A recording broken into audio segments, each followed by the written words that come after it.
हमारे देश के राज्य उत्तर प्रदेश में ऑलरेडी कई सारे एक्सप्रेसवे एग्जिस्ट कर रहे हैं, जिसमें से अगर हम मेजर एक्सप्रेसवेज की बात करें तो एक है यमुना एक्सप्रेसवे और दूसरा है लखनऊ आगरा एक्सप्रेसवे। इन दोनों से ही यूपी को इकोनॉमी और ग्रोथ में काफी मदद मिल रही है और अब बनाया जा रहा है गंगा एक्सप्रेसवे। तो आज की इस वीडियो में हम बात करेंगे गंगा एक्सप्रेसवे के बारे में कि आखिर ये एक्सप्रेसवे क्यों बनाया जा रहा है और इससे यूपी और हमारे देश को क्या लाभ होगा। अगर ये वीडियो आपको इन्फॉर्मेटिव और अच्छी लगे तो वीडियो को लाइक करें और सब्सक्राइब करें हमारे चैनल को।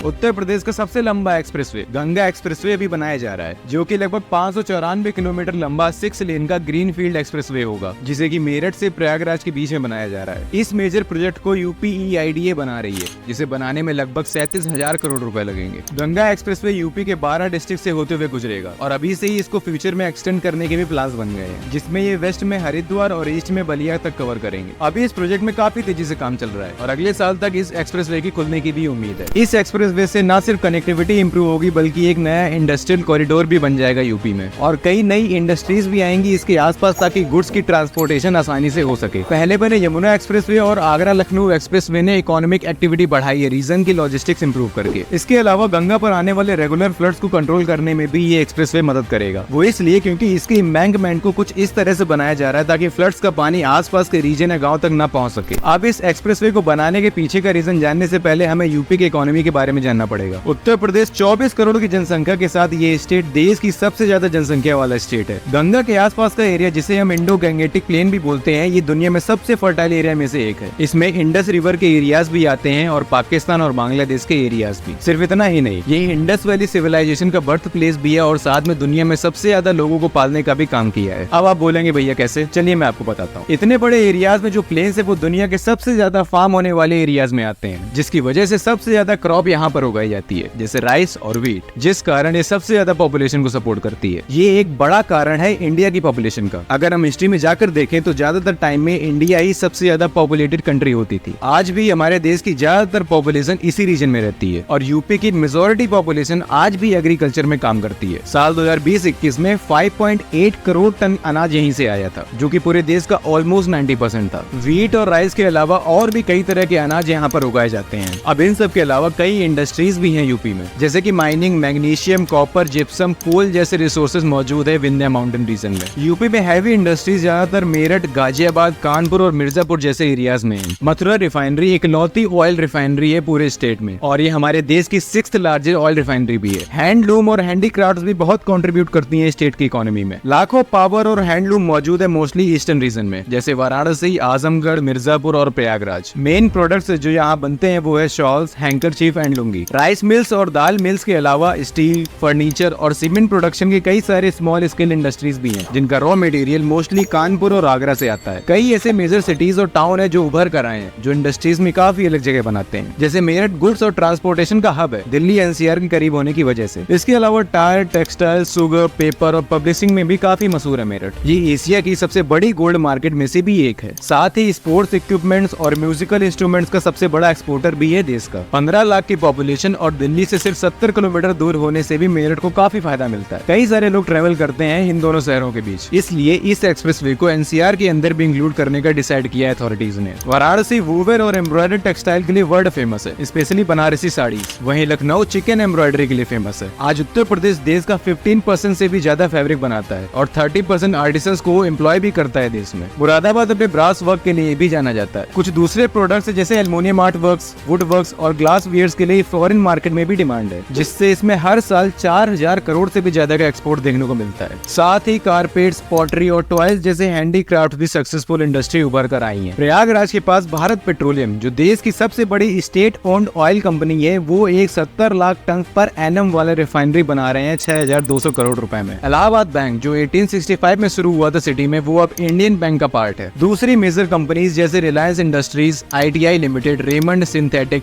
Steel authority of India, SCL technology, Hindustan cable, Indian oil corporation और हिंदुस्तान लेबोरेटरीज भी ऑपरेट करती हैं। उत्तर प्रदेश को नॉर्थ इंडिया का IT हब भी कहा जाता है, जो सॉफ्टवेयर एक्सपोर्ट्स में दूसरे नंबर पर आता है कर्नाटका के बाद। IT इंटरप्राइजेस ज्यादातर NCR के नोएडा, ग्रेटर नोएडा और गाजियाबाद में मौजूद है और कुछ कानपुर और लखनऊ में भी है। नोएडा के फिल्म सिटी में सबसे बड़े टीवी न्यूज ब्रॉडकास्ट भी हैं और इन्हीं सब इंडस्ट्रीज को बेहतर कनेक्ट करने में काम करेगा गंगा एक्सप्रेसवे। यूपी में कुछ और इंफ्रा प्रोजेक्ट्स भी हैं, जैसे Noida to Greater Noida expressway और यमुना यमुना एक्सप्रेसवे। इन दोनों के आसपास कई IT और IT कंपनीज और इलेक्ट्रॉनिक मैन्युफैक्चरिंग फर्म्स हैं जिन्होंने अपनी फैक्ट्रीज बनाई है बेहतर कनेक्टिविटी की वजह से। यूपीई आइडिया के अकॉर्डिंग सिर्फ इन दोनों एक्सप्रेसवे की वजह से 30 से 40% मोबाइल फोन्स इधर ही बनाए जाते हैं। और यमुना एक्सप्रेसवे के पास जेवर एयरपोर्ट ही बनाया जा रहा है ताकि लोगों को दिल्ली और आगरा तक इजी एक्सेस मिल सके। इसके अलावा दिल्ली से मेरठ के बीच एक एक्सप्रेसवे रिसेंट में खोला गया और एक semi high speed rail line RRTS भी बनाई जा रही है। प्लान्स के हिसाब से गंगा एक्सप्रेसवे को इस दिल्ली मेरठ एक्सप्रेसवे से भी कनेक्ट किया जाएगा। ये एक्सप्रेसवे मेरठ के साउथ में खरकौड़ा से NH 334 से शुरू होगा, फिर आगे हापुड़ के पास जाकर गंगा नदी को क्रॉस कर जाएगा और एंड तक ये एक्सप्रेसवे नदी के नॉर्थ ईस्ट साइड पर ही रहेगा। बीच में संभल, बरेली, कानपुर और रायबरेली के पास से होता हुआ प्रयागराज के नॉर्थ में सराव के पास NH 19 पर खत्म हो जाएगा। ये एक्सप्रेसवे यूपी के 12 अलग अलग डिस्ट्रिक्ट से गुजरेगा, जिसे UPEIDA बनवा रही है 37,000 करोड़ रुपए की लागत से। मेरठ में एक्सप्रेसवे का जो स्टार्टिंग पॉइंट है वहाँ का एरिया इंडस्ट्रीज के लिए रखा जाएगा। वैसे ये गंगा एक्सप्रेस प्रोजेक्ट काफी पुराना है। साल 2008 में इसे ईस्ट और वेस्ट यूपी को जोड़ने के लिए प्रपोज किया गया था, जिसकी लंबाई आज के गंगा एक्सप्रेसवे के प्रोजेक्ट के हिसाब से भी ज्यादा थी, लगभग 1000 किलोमीटर। साल 2008 में इसका फाउंडेशन स्टोन भी रखा गया था, लेकिन पॉलिटिक्स और ब्यूरोक्रेसी के चक्कर में एक दशक तक कोई काम नहीं हो पाया। कई सारे चैलेंजेस जैसे फंड्स में कमी, इन्वायरमेंटल इश्यू, जमीनी कार्रवाई जैसे प्रॉब्लम्स आए, जिससे ये लगने लगा था कि ये प्रोजेक्ट बंद हो जाएगा। लेकिन अब फिर से इस पर काम शुरू कर दिया गया है। जब सारी प्रॉब्लम्स धीरे धीरे सॉल्व की गई, तब जाकर साल 2019 में इसका कंस्ट्रक्शन का काम शुरू किया गया और अभी तक 50% से भी ज्यादा काम कंप्लीट हो चुका है। कंस्ट्रक्शन में से 12 पैकेजेस में बांटा गया, जिसमें अलग अलग टेंडर्स निकले थे। इसमें से 3 टेंडर IBR इंफ्रास्ट्रक्चर के पास हैं और 9 अडानी ग्रुप्स के पास। पूरे 37,000 करोड़ रुपए में से 9,500 करोड़ रुपए लैंड एक्विजिशन में लगाए गए और बाकी कंस्ट्रक्शन में। अब इस एक्सप्रेसवे को बनाने के बाद UPEIDA इसे एक्सटेंड करने का भी सोच रही है। ये एक्सप्रेसवे मेरठ से हरिद्वार तक नगीना से होते हुए जाएगा, जिसकी लंबाई होगी लगभग 150 किलोमीटर। और वहीं दूसरी ओर ये एक्सप्रेसवे प्रयागराज से बलिया तक वाराणसी से होते हुए जाएगा, जिसकी लंबाई होगी लगभग 250 किलोमीटर। इन दोनों के बाद गंगा एक्सप्रेसवे की लंबाई 1000 किलोमीटर टच कर जाएगी और पूरे स्टेट में जुड़ जाएगी, वेस्ट में उत्तराखंड से और ईस्ट में बिहार तक। इस पूरे रूट में गंगा एक्सप्रेसवे गंगा नदी के साथ ही चलेगा। अब अगर मैं इस एक्सप्रेसवे से होने वाले फायदे या उसके रिजल्ट या फिर उसके कंक्लूजन की बात करूं, तो इससे इन एरियाज में ज्यादा बिजनेस अपॉर्चुनिटीज, टूरिज्म और रियल एस्टेट में काफी फायदा मिलेगा। साथ ही कई पुराने हाईवेज पर ट्रैफिक भी कम होगा। अब गंगा किनारे हर साल हमको फ्लड्स देखने को मिलते हैं, जिससे लोगों की फसल खराब हो जाती है, तो लोगों के घर डूब जाते हैं, तो कई लोग मारे जाते हैं। ये एक्सप्रेसवे कई एरियाज में फ्लड्स को रोक सकता है, जिससे उनकी फसल को बचाया जा सकता है और उनके घरों को बाढ़ से डूबने से भी रोका जा सकता है। और इसके साथ ही इस एक्सप्रेसवे के और भी कई सारे फायदे हो सकते हैं। अब काम के वक्त इसमें कुछ चैलेंजेस का सामना करना पड़ा था, जैसे एनवायरनमेंट का नुकसान। इलाहाबाद हाई कोर्ट ने जब स्टडी करवा कर देखा कि कितना नुकसान होगा इससे, जिसकी वजह से कई सालों तक काम बंद पड़ा रहा, जिसके बाद दोबारा से कुछ इम्प्रूवमेंट करके परमिशन लिए गए और काम को फिर से शुरू किया गया और अब इस एक्सप्रेसवे को बनाया जा रहा है।